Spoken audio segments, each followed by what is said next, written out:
qoloftiisa un ba adduunyada taalla mooyee muuminka qalbigiisu jannadu yaallaa sidii saxaabigii abu rayxaan radiyallahu anhu ghazwad buu ka soo noqday zamanka nabigeena calayhi salaatu wasalaam ninku markuu diinta dadaalkeega iyo jihaadka u baxo ama dhaawac ama dhimasha lagu tirinaya labada mid un ba la filay inuu la soo noqonayo laakiin abu rayxaan waxa ilaahay nabad soo celiyay isagoo nabad qaba لأن مر عليه مركو صلاة العشاء وتكذب بقرقي سيتجي هويني دي سي او ديار ايا كسو بودو مركاسو كويري إير لبركة عن كذا كادي وكيل تحية سنه صلاة العشاء هكذا بيس إياكو قريها إلا تجيين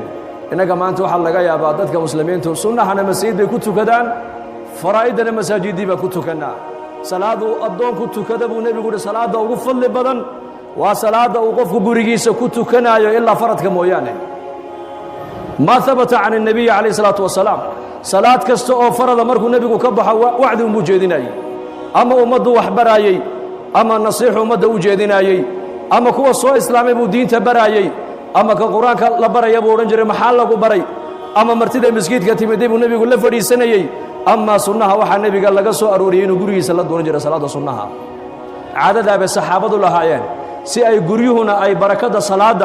iyo naxariista salaada ku soo dagaysa ay guriyuhu nasiib ugu yeeshaan oo ilmaha yarna ugu akbar baaro hooyo iyo aaba cibaadaysanayo diin leh ayaa nabigu ugu jideeyay salaad lagu tukado salaad sunna oo la tukado salaada ugu fadli badan waa salaada qofku uu gurigiisa ku tukanayo ilaa faraa'ida mooyaane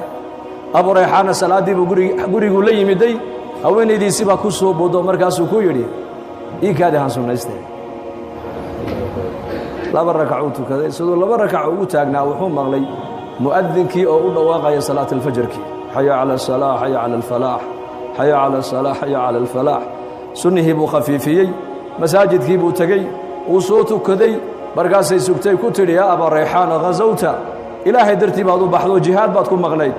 waad soo daashay safarna waad ka timiday adoo nabad qaban ilaahay waa nuuka soo celiyay aniguna xalay oo dhan faraashka dushiisa kugu sugayay adiguna salaadun baad ku jirtay miyaanan xaq anigu kugu lahayn bay ku tiri markaasuu ku yidhi xalay toole hal mar oo keliya haddaad maskaxdeeda ku soo dhici lahayd xaq waad ugu yeelan lahayd buu yidhi laakiin marna kuma xasuusan buu ka yidhi ومحا iga ka mashquuliyay wuxuu yidhi xuural caynta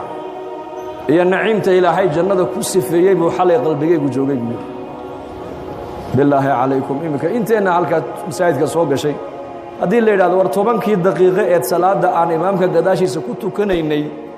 qalbigeennu halku ku maqnaa maanta